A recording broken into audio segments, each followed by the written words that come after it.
The main genre of the band Sandweaver could be considered as indie, but it's a kind of experimental form of indie where there's other musical genres used, particularly the electro genre and, to an extent, the heavier sort of rock genre. I've communicated their unique genre within my digipack by using elements from a range of similar genres. Like, I drew inspiration from Florence and the Machine's album Lungs. That's set in a forest and it communicates a sense of otherworldliness or eeriness, and I thought this was reflective in my chosen song Invasion because that has an eerie and uncanny air about it as well. So using a forest as a setting seems to reinforce this idea that something spooky is going on. For the heavier, more electronic sounds, I drew upon Pendulum's album cover, Hold Your Colour, for inspiration. It depicts an eye which is centred in a storm, so it kind of ties in with the idea that there's the calm extreme and then the more hard, rocky, electronic extreme to Sandweaver's music.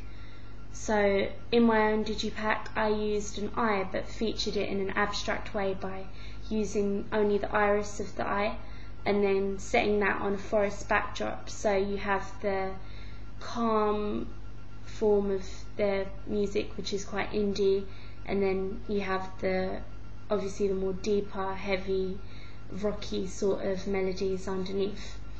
The album cover as a whole is quite futuristic, but by putting it in a naturalistic forest setting, it shows how it's kind of rooted in the indie genre, but there's inspiration from other genres.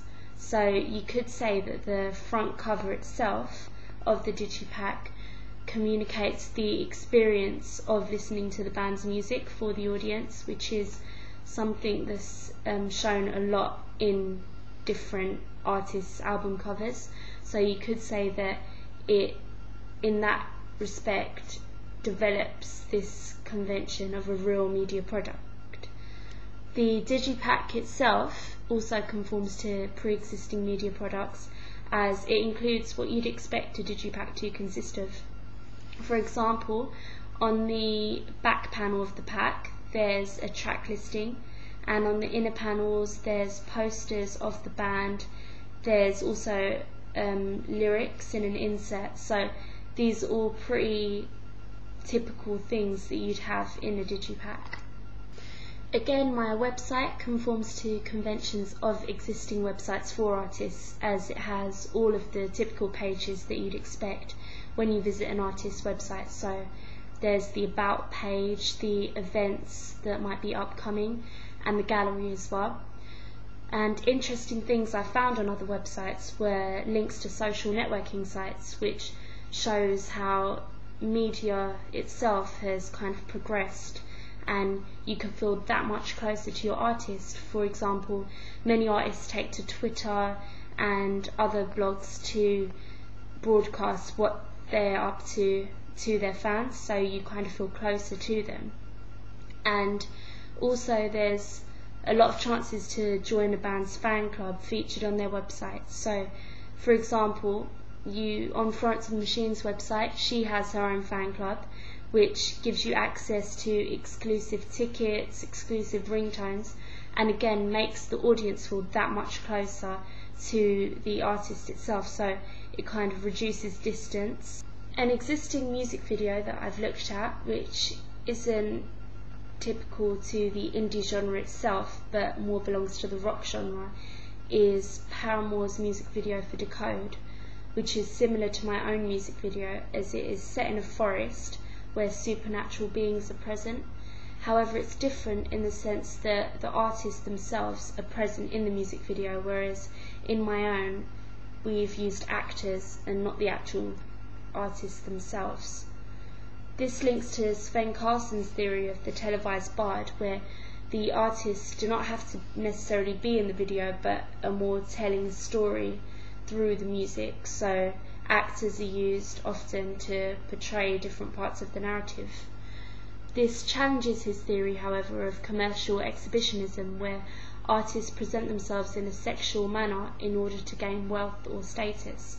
This is usually typical of hip-hop and R&B videos, which is often a display of wealth and sexualization.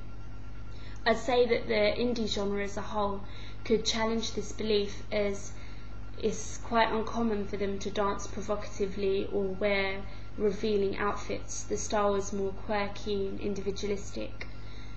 The use of a video camera within my own music video and the idea of voyeurism could link to Andrew Goodwin's music video theories. He argues that often there's a voyeur who watches someone, but this would usually be in a case where the character is sexually vulnerable. So you could say that because the characters in my music video aren't presented in sexual manner, in a sexual way, you could say that this is partly challenging Andrew Goodwin's convention and idea. There's also an element of an electronic shaman, which is another of Sven Carlsen's theories. This is through the idea of having the supernatural and aliens, because through this we're being transported into a surreal situation where you wouldn't in real life come across such creatures. However, the realism of the setting, so the forest and everything around it, works to challenge this, so the electronic shaman element is only there to an extent. I've also used intertextuality within my music video, which develops pre-existing media, so the film The Blair Witch Project could be an example, because there's the idea of found footage within my music video. The fact that The Blair Witch Project is a horror film could add to the spooky element of the music video itself. And another form of intertextuality is within Christopher Nolan's film noir genre film Memento, where everything starts at the end in my music video, so everything that occurs throughout the music video, they're just the events that lead up to the end.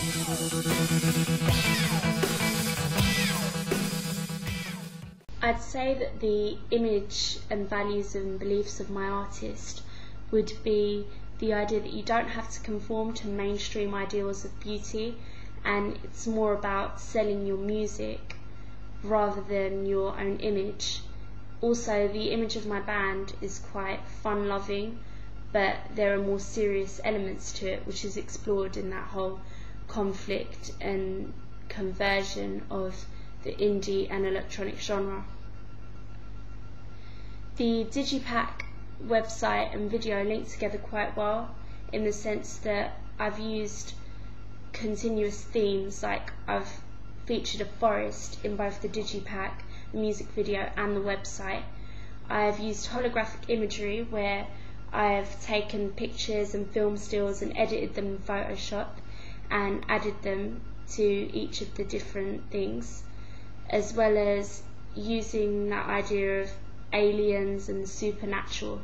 I've tried to keep these themes recurrent throughout all three types of media, so it could be said that I've created a marketing synergy, because I've shown continuity throughout all of my three media forms. The Digipack in particular links to the idea of having a marketing synergy among the three of my products.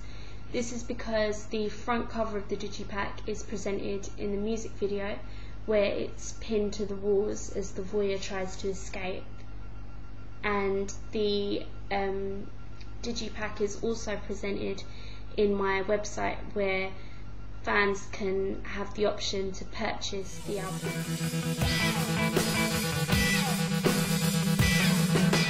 I'd say that audience feedback has really helped in this process. At the start, when we were toying with concepts, my group member and I went to a Year 11 form class, and we asked them what they thought and what came into their minds when they heard the word indie. So it was really helpful to hear the stereotypes associated with the genre, so we could work on either challenging or conforming to these ideals. For example, the dress, such as skinny jeans, etc., were often talked about when we asked them what was associated with the indie genre. So we made sure that the costume within our music videos were reflective of this. The initial concept for my digipack, this was interesting because I went through several stages of production with it. First we had an alternative band, and feedback for that was that my concepts were much too literal and I should toy with being more abstract. So when I used this new band, Sandweaver, I made sure that my front cover was quite abstract in the sense that you could gather different layers of meaning from it, making it more visually dense. Developing a concept for my video was quite interesting, as I was able to add different ideas, and I was able to take things away also depending on what my peers and my media teacher thought. An interesting form of feedback I was given was to look at Todorov's film structure to see if this linked in well with my film narrative, to see if it made sense. So I tried to look at the equilibrium and the disruption of the equilibrium and the eventual restoring of the equilibrium, and tried to see if this would all link within my music video so that I could create a piece that had a story to it. When it came to filming, it was important to gain feedback because there was a time where I could tweak and refilm before having to just edit, and I could also look back at my footage and see what needed to be added and what needed to be taken away, or what needed to be refilmed altogether. So this was a valuable form of feedback.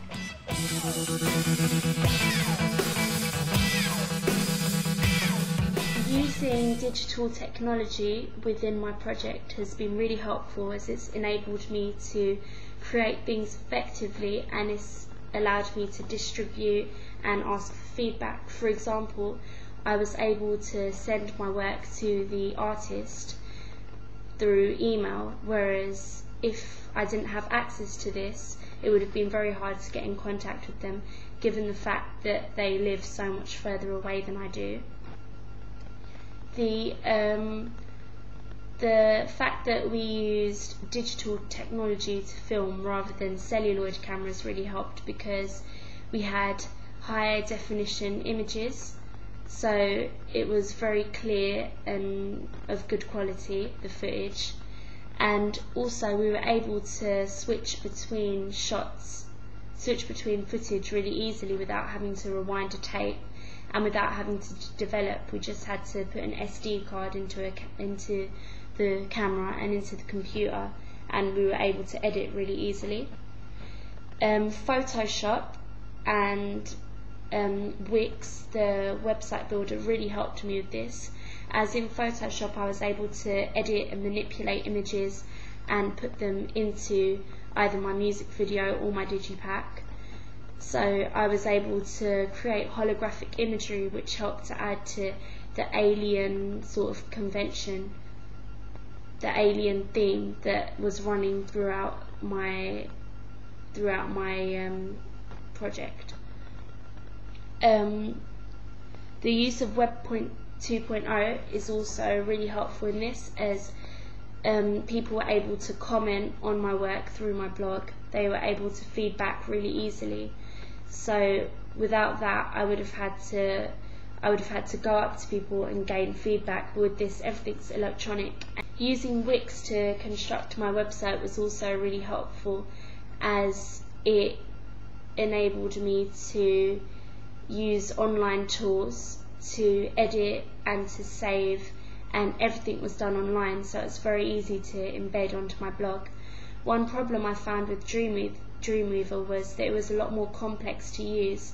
However, had I persevered with it, I might be able to have gained the same quality that I had for my website. Trick to me, baby, are we fading if they want?